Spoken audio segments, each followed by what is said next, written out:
आज हम ऐसे एक्टर के बारे में बात करेंगे, राइटर, डायरेक्टर, प्रोड्यूसर। उनका नाम है आई.एस. जौहर। जूनियर मेमो साहब ने 4 पिक्चर में साथ में काम किया है और अपना जलवा दिखाया है। और बड़े महमूद के साथ आई.एस. जौहर की दोस्ती जग जाहिर है। जितनी पिक्चर में भी साथ में काम किया है, सुपर हिट रही है। देखिए इंडिया आज की खास रिपोर्ट। आज हमारे दर्शक को सुनाना चाहते हैं जूनियर मेमो जी की ज़बानी आई.एस. जौहर साहब के बारे में, क्योंकि जूनियर मेमो साहब ने 4 पिक्चर में काम किया आई.एस. जौहर साहब के साथ। क्योंकि अपने आप में उस जमाने में आई.एस. जौहर साहब और महमूद साहब की बहुत जोड़ी मानी जाती थी और लोगों ने भी बहुत सराहा था। नसीब वाले जूनियर मेमो साहब कई पिक्चर में काम किए आई.एस. जौहर के साथ। आपने ये बताया कि कैसा अनुभव था, कैसा एक्सपीरियंस था। हमारे दर्शक आपसे सुनना चाहते हैं आपकी ज़बानी, क्या कहानी, क्या स्टोरी और कुछ वाकई। इंडिया के सुनने वालों को मेरा सलाम, नमस्कार, सत श्री अकाल। आई.एस. जौहर साहब, इंद्र सेन जौहर साहब, ये हमारे अंकल होते थे, क्योंकि हमारे बहुत बड़े थे, सीनियर थे और बहुत पढ़े लिखे। और उस दौर में मैं समझता हूँ कि इनसे ज़्यादा पढ़ा हुआ कोई इंडस्ट्री में था नहीं, तो इनका एक मकाम, एक रिस्पेक्ट अलग ही होती थी। तो हम भी सहमते थे, हम भी डरते थे इनसे बात करते हुए कि भाई इतने बड़े आदमी हैं, हम कैसे। मगर क्योंकि बड़े आदमियों की निशानी ये होती है कि वो अपने जैसे बनाने की कोशिश करते हैं, सामने वाले को अपने मिजाज में ढाल लेते हैं।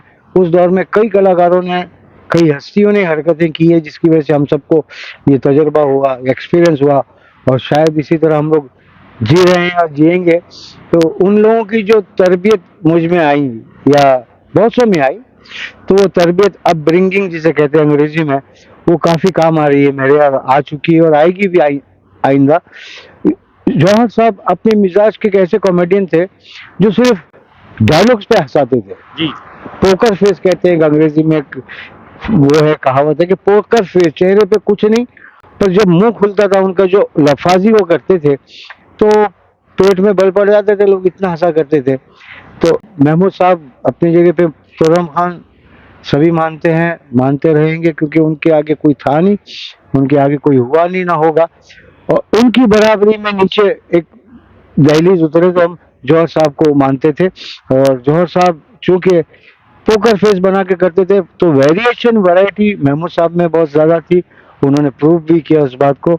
जबान पे उबूर बहुत था, बहुत सी लैंग्वेजेस को वो घोल के पिए हुए थे, और बहुत अच्छी बात थी। तो ये दो ऐसे शख्सियत ऐसी हुई है इंडस्ट्री की, जो कि जिनके नाम पर फिल्में बिकी हैं, बनी है। और ये तो चूंकि प्रोड्यूसर भी रहे, डायरेक्टर भी रहे, खास तौर पे राइटर बहुत अच्छे हुए हैं। जूनियर मेमो साहब, आज का जो माहौल है 2023 चल रहा है। एक ज़माना था 1960, 1970, 1980। उस ज़माने के अंदर आई.एस. जौहर साहब की सीरीज पिक्चर चलती थी। जैसे कि आजकल पार्ट 1 पार्ट 2 चलता है, लेकिन उन्होंने एक उस ज़माने में जो माहौल बनाया था सीरीज का, और अपने अंदाज में और अपने अलग अलग स्टेट के नाम पे, अलग अलग इंटरनेशनल लेवल पे, तो उस पर आप कुछ रोशन डालेंगे, फिल्म के नाम बताएंगे। जी, दरअसल क्योंकि उनके नाम का इतना बड़ा ड्रॉ था, लोग देखने आते थे, तरसते थे उनकी परफॉर्मेंस देखने के लिए। तो जौहर इन बॉम्बे, जौहर इन कश्मीर, फिर बाद में भाईजान के साथ, महमूद साहब के साथ ये बने जौहर महमूद इन गोवा। जी, फिर एक चली उनकी film Johar Mahmood in Hong Kong, और मेरा नसीब जागा, मैंने भी इसमें काम किया। तो ये सीरीज उन्होंने पैदा ही की और लोगों ने देखना बहुत पसंद किया और लाइक भी बहुत किया, और फिल्में चली बहुत है उस दौर में। तो ये होता था कि इनके फॉलोअर, उस वक्त के कलाकारों के चाहने वालों ने जिंदगी बख्शी है कलाकारों को। जूनियर मेमो साहब, आपने सीरीज के अंदर तो 4 पिक्चर में, एक पिक्चर में आपने काम किया, उस फिल्म का नाम बताएंगे। और उसके अलावा 3 फिल्म में जो फिल्म में काम किए, वो 3 फिल्म के नाम बताएंगे। लेकिन वो 4 फिल्म जो सीरीज वाली थी, उसमें एक गाना था आपका, उस गाना आपके अंदाज में आप गा के सुनाएंगे। नहीं, वो हमारी सीरीज वाली फिल्म का भी नाम लिया था मैं, जौहर महमूद इन हांगकांग। तो उसमें एक छोटा सा कैरेक्टर मेरा था, मैं मुखरी शीशा के साथ में था। और चूंकि वो पूरे जेल वेल का कुछ अच्छा खासा उनका अच्छा सीक्वेंस था वो, तो अब वहां से उनको बिचकाने के लिए वहाँ की पुलिस वालों को मैं डांस करता हूँ वहाँ पे। हाँ, महबूबा महबूबा बना लो मुझे दूल्हा, जला दो मेरा चूल्हा। ये मेरे उस्ताद का गाना जो उन्होंने साधु और शैतान में किया था, मैंने उनकी कॉपी की और उनके सामने की। ये बहुत बड़ी बात है कि उन्होंने खुले दिल से मुझे हाथों हाथ लिया। कहीं मैं अटकता था, रुकता था, तो बोला जुनी ऐसे नहीं ऐसा कर बे, ए ज्यादा पैर में घुमाना है। अरे नहीं कि क्या मैं बताऊं, मैं कैसी तरबियत मुझे मिली है कि मैं बयान नहीं कर सकता। बहुत बहुत ही नसीब वाला हूँ, बड़ी दुआएं मेरे साथ। तो जौहर साहब के साथ एक फिल्म हमारी बनी, छोटी बहू। और छोटी बहू में मैं उनका बेटा बना था, मेरी अम्मी थी शशिकला जी। शशिकला जी के बारे में किसी दिन मैं बहुत बोलूंगा, बड़ी तमन्ना है मेरी इनके बारे में बोलने के लिए। पर आज जौहर अंकल के बारे में मैं कह रहा हूँ कि उसमें भी मेरे अब्बा बने थे। एक फिल्म और बनी थी हमारी, दोस्त और दुश्मन। तो उसमें बड़े महमूद साहब को अफोर्ड नहीं कर पाए, तो प्रोड्यूसर ने मुझे डाला जौहर साहब की संगत में। तो अच्छा खासा रोल था मेरा, और बहुत एक्शन वैक्शन थी। छोटा सा था मैं, लेकिन छोटी बाइक वाइक लेके भागना वागना। बड़े अच्छे दिन, बड़ी अच्छी फिल्म है, बड़ी सादगी की फिल्म है, और एंटरटेनिंग एज वेल। तो बहुत फिल्में बनी है साहब। तो साहब अभी ना हमारे दर्शक के लिए सवाल है, जो अभी आपने गाना गाया, जो जेल के अंदर गाना होता है, जी, जी। वो कहाँ पे फिल्माया गया था, और वहाँ के कुछ किस्से किस तरह से शूटिंग के दौरान, और कितने दिन में वो गाने का काम पूरा हुआ था आपका? आपको तो यकीन नहीं आएगा, सुनने वालों को भी नहीं आएगा। वो गाना जहाँ तक मैं समझता हूँ मुश्किल से 3 घंटे में पिक्चराइज हुआ। उसकी पूरा गाना? जी, उसकी वजह क्या थी कि मैं स्टेज पे नाचा करता था। महमूद साहब ने क्या बोला कि कोई कोरियोग्राफर मत मत बुलाओ, ये भूतनी का बहुत अच्छा नाचता है, इसको इसके हाल पे छोड़ दो। और थोड़ा कैमरे वैमरे की जरा कोई रिएक्शन एक्शन पोजीशन में कोई तकलीफ होगी तो हम लोग हैं ही फिर। तो आप यकीन कीजिए, सबके क्लोजअप के जो इंसर्शन कहते हैं अपनी फिल्मी जबान में, उनके एक तरफ से ले लिए। और मेरे जो कंबाइन शॉट थे, क्लोज थे, मैं समझता हूँ बहुत मुश्किल 3 घंटे में हमने महबूब स्टूडियो में सेट लगाया था जेल खाने का। और उसमें सब दिग्गज मेरे साथ, सब बड़े लोग, या मैं उनके साथ। अरे बाप रे बाप, आगा चचा, शेख साहब, मुकरी चचा, फिर आपके जौहर साहब, हमारे उस्ताद महमूद साहब। मैं क्या बताऊं कैसा माहौल होता था। यूं समझ लीजिए कि मोहल्ले के बच्चे कैसे होते हैं। सलाम भाई, कोई ईगो नहीं, कोई ट्रिप नहीं, कुछ नहीं जी। आपस में एक उसकी टांग खींच रहा है, वो उसकी टांग खींच रहा है। एक पोली करके पोल्सन थे, बहुत प्यारे थे भाई थे हमारे, तो सबके लाडले थे। तो वो खिलौना था, जबकि ऐसी डील डॉल थी उनकी। लेकिन और ये गाना 3 घंटे में पिक्चराइज हुआ, और तकरीबन जो सीक्वेंस थे वो 3 दिन में पिक्चराइज हुए बाकी। जूनियर भाई, मैं एक सवाल करूंगा। महमूद, हांगकांग में आप तो थे, आपके अलावा कई दिग्गज एक्टर थे, जैसे आयत जौहर साहब थे, महमूद साहब थे, और कई कलाकार थे। प्राण अंकल भी थे, जिसमें तो आप हयात हो। और आप जैसे ऐसे कितने एक्टर उस फिल्म में जो थे, उस गाने में जो थे, आज हयात? कुछ नाम गिना सकते हैं आप? बड़ा बहुत अच्छा सवाल भी है, और मेरे लिए तो एकदम शशपज में डाल दिया आपने, इसलिए कि मैं समझता हूँ कि नहीं, मैं नहीं समझता हूँ कि कोई बचा हुआ है। ये मालिक ने उनको मोहब्बत ज्यादा दी, इसलिए वो बुला लिया जल्दी। मैं समझता हूँ कि शेख अंकल भी नहीं है, जौहर साहब भी नहीं है, उस्ताद भी नहीं है, और मुखरी चचा भी नहीं है। इक्का दुक्का पोल्सन तो खैर मैंने नाम लिया ही था। सलाम भाई, मुझे दुख हो रहा है, पर मेरे सिवा कोई नहीं है उस टीम में। मैं भी इमोशनल हो रहा हूँ।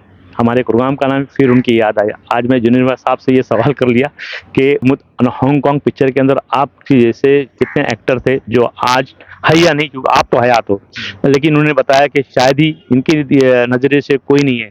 लेकिन फिर अब अगले सवाल की तरफ जाते हैं। अभी बताइए कि अगली पिक्चर जो आपने की थी, शशिकला आंटी थी, और छोटी बहू, तो उस फिल्म का कुछ किस्सा बताएंगे हमारे दर्शक के लिए? कुछ नहीं, दरअसल होता था यूं कि मैं छोटा था, सब लाड करते थे मुझे सलाम भाई। और जौहर साहब का जैसे मैंने स्टैंडर्ड मयार बताया आपको, तो ये बहुत अपने हिसाब से जिनसे उनकी जमती थी उन्हीं से बात करते थे। गुड मॉर्निंग बोलने के बाद में ज्यादा बातें नहीं होती थी। शॉर्ट के बीच में अलबत्ता हम लोग बहुत बातें करते थे। शशिकला आंटी बड़ी वैल्यूएशन देती थी, रिहर्सल कुछ करती थी, टेक कुछ करती थी वो। और चूंकि गिफ्टेड थी माशाल्लाह, उन जैसा कोई हुआ ही नहीं है, तो उसमें थोड़ा मैं बौखला जाता था, क्योंकि क्या छोटा था मैं, तो मुझे कैमरा की प्लेसमेंट, लाइटिंग वाइटिंग भी देखनी है, फिर मुझसे कोई गलती ना हो जाए तो बड़ों को बुरा नहीं लगे, तो थोड़ा awkward होता था कभी कभार। पर इन लोगों ने वो महसूस करवाने दिया नहीं मुझे। अलबत्ता मैं कैमरामैन से और डायरेक्टर से डर के मैं काम करता था।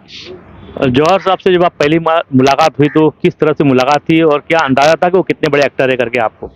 जी, मैं उनके नाम से वाकिफ था, क्योंकि हम लोग अपने, जैसे उस दिन जिक्र किया आपने, अपने रोड पे बहुत फिल्में देखी हैं गणपति में, तो इनकी बहुत सी फिल्में देखी हुई, तो मुझे पता था कि बहुत पाए के और बहुत बड़े एक्टर हैं आप, और बहुत नाम है आपका।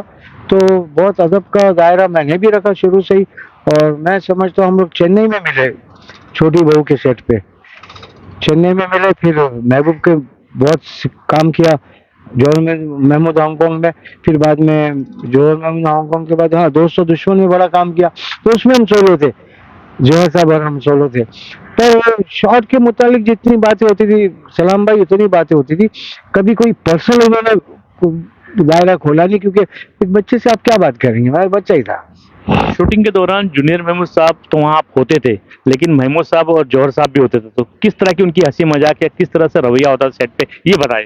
मैं बताऊं, अगर मैं ये महमूद साहब बैठे में जौहर साहब, हम लोग वहाँ बाउंड्री लाइन पे होते थे, हमारी हिम्मत नहीं कि उनके अगल बगल में भी हों, तो वो उनकी उनकी चलती थी, ठट्टेबाजी होती थी, जोक लतीफे होते होंगे, पर हमें सुनाई कुछ इसलिए नहीं देता था कि हम करीब नहीं जा पाते थे उनके, क्योंकि हिम्मत नहीं होती थी सलाम भाई। बाकी महमूद साहब से उनकी खूब छनती थी, खूब छनती थी, बड़े एंजॉय करते थे ये लोग। तो ऐसे मिजाज के जो लोग होते हैं उनके अपने चुने हुए लोग होते हैं, जो जहाँ तक मैंने ऑब्जर्व किया है।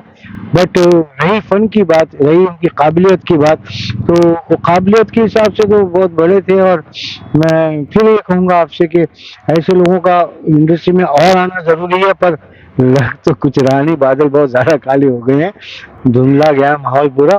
पर हाँ, हमारी जनरेशन उनको याद करके, उनकी फिल्में देख के, उनके तजुर्बात को कुछ इस्तेमाल करके जिंदगी जिए, तो यकीनी बात है उनका फायदा होगा, इतना जरूर मैं कहूँगा। जूनियर महमूद साहब आप फिल्मों में आए, आपके ऊपर बात करता हूँ, आपको आपकी अम्मी और अब्बा की तरफ से एनओसी मिल गई थी कि फिल्मों में काम करने के लिए, आपने सोचा था कि फिल्मों में काम करूंगा मैं।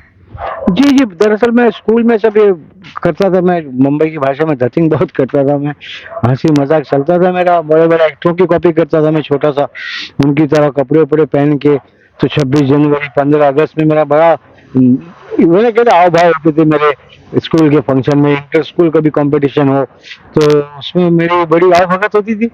होते ना कि वक्त वक्त पे गधे को बाप बनाना वाली वाली मिसाल थी मेरी, तो लाइक करते थे। पर घर वालों ने देखा कि कोई ऐसी बात नहीं है, तो अब्बा तो रेलवे में थे तो उनका तो कोई रिश्ता वो नहीं था, पर अम्मी बहुत एंकरेज करती थी।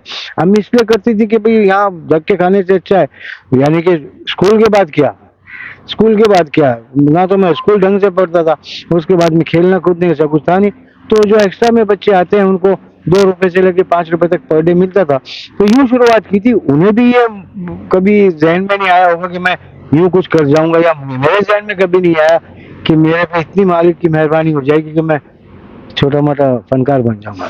चलते चलते खट्टा मीठा एक सवाल रहेगा, महमूद साहब के नाम पे एक चौक बन चुका है जूहू पे, मैंने देखा है। जी मैंने भी आईएएस जौहर साहब के नाम पे मुंबई में कई चौक है, कोई नाम रखे ना, इस पे आप कुछ रोशनी डालेंगे। जौहर साहब के लिए मैंने तो नहीं देखा, शायद पंजाब में कुछ हो, पर मुंबई में तो कुछ है नहीं। फिर वही बात कि अपना ही सिक्का खोटा है तो मार्केट में लेके हम क्यों घूम रहे हैं, जब अपने लोग ही इसकी तरफ मुतवज्जा नहीं हो रहे हैं या इस पे ध्यान दे नहीं रहे हैं, तो मुझ जैसे छोटे से आदमी से पूछ के क्या फायदा सलाम भाई। अमेरिका से भाई है जो हमारा इंडिया आज प्रोग्राम देखते हैं, और किस तरह से जूनियर भाई आपको संदेश देते हैं, सुनिए, और इंडिया आज के बारे में क्या कहते हैं सुनिए, देखिए। जान भाई बोला। सलाम, मैं हूँ जान बाचा from United state of America. भाइयों, ये बात वाज़ेह है कि यूट्यूब पे बहुत से लोग अपने चैनल पे बिजनेस कर रहे हैं। अब मेरी नज़र में एक ऐसा चैनल भी है जो बिछड़े हुए कहानियों को रोशनी दे देते हैं। वो चैनल है India asks. I love it, I salute it, I salute to सलाम भाई, I salute to my junior Mahmood sahab, my favourite Mahmood. आज आप भी इस चैनल को सब्सक्राइब कर दीजिएगा, क्योंकि इस चैनल में सारी खुशियाँ और सारी अच्छी कहानियाँ और एक रोशनी है। हिंदुस्तान जिंदाबाद। अमेरिका से इंडिया आज के लिए बोला और हिंदुस्तान जिंदाबाद भी बोला, इस पे आप क्या कहेंगे? ये मोहब्बत की बात है, क्योंकि भाई मिट्टी कहीं की भी हो, अपनी मिट्टी अपनी होती है, तो इसमें कोई वैसी बात नहीं। उन्होंने अपने जज्बे को सबके सामने वो किया है, और वेरी गुड, जिंदाबाद जिंदाबाद जिंदाबाद देयर। जूनियर महमूद साहब ने शान भाई को जिंदाबाद बोला है और शुक्रिया बोला है। अगर आप भी इंडिया आज देखते हैं तो अपनी बात कुछ रखना चाहते हैं जुनेर मोहम्मद साहब से, इंडिया आज के बारे में कुछ कहना चाहते हैं, कोई प्रोग्राम के बारे में बोलना, तो आप भी सजेस्ट कर सकते हैं। 40 सेकंड का वीडियो बना के हमारे इस नंबर पे आप भेज सकते हैं, और कोई सुझाव हो वो भी बोल सकते हैं हमारे SMS के जरिए। मैं इंडिया आज के लिए सलाम काजी।